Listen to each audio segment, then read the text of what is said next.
Hi అండి, welcome to mass kitchen. ఈరోజు అటుకుల ప్రసాదం ఎలా చేయాలో చూద్దామండి. ఇది ఎప్పుడైనా చేసుకోవచ్చు అండి, ఏ పండగలకైనా చేసుకోవచ్చు.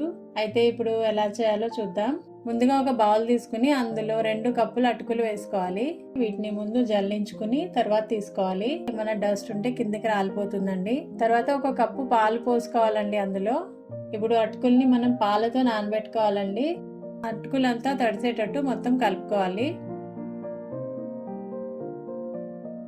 మొత్తం ఇలా కలుపుకుని పక్కన పెట్టుకోవాలండి. తర్వాత స్టవ్ వెలిగించుకుని ఒక ప్యాన్ పెట్టుకుని అందులో ఒక స్పూను నెయ్యి వేసుకోవాలి.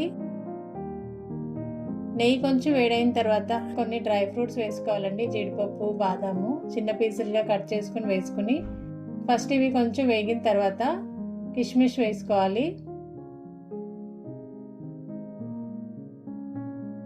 ఇప్పుడు ఇవన్నీ వేగిపోయినాయి కదా, ఇప్పుడు పక్కకు తీసుకుని పెట్టుకోండి.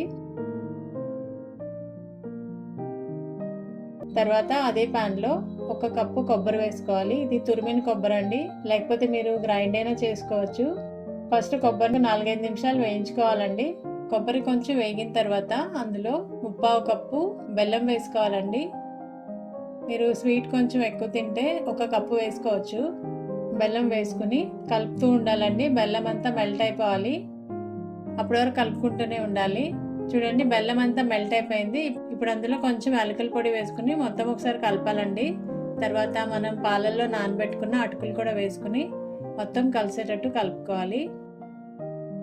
అంతా మిక్స్ అయిపోవాలండి. ఇదంతా బాగా కలిసిపోయిన తర్వాత మనం వేయించి పెట్టుకున్న డ్రై ఫ్రూట్స్ కూడా వేసుకుని ఒకసారి మొత్తం కలుపుకోవాలండి. ఇంతే అండి, అటుకుల ప్రసాదం చాలా తక్కువ టైంలో చేసుకోవచ్చు. ఇప్పుడు వినాయక చవితి కదా, మనం రోజు ఏదో ఒక ప్రసాదం చేస్తూనే ఉంటాము. ఇలా ఒక రోజు అటుకుల ప్రసాదం కూడా చేసి పెట్టొచ్చండి. వీడియో నచ్చితే ఒక లైక్ చేయండి. Thanks for watching.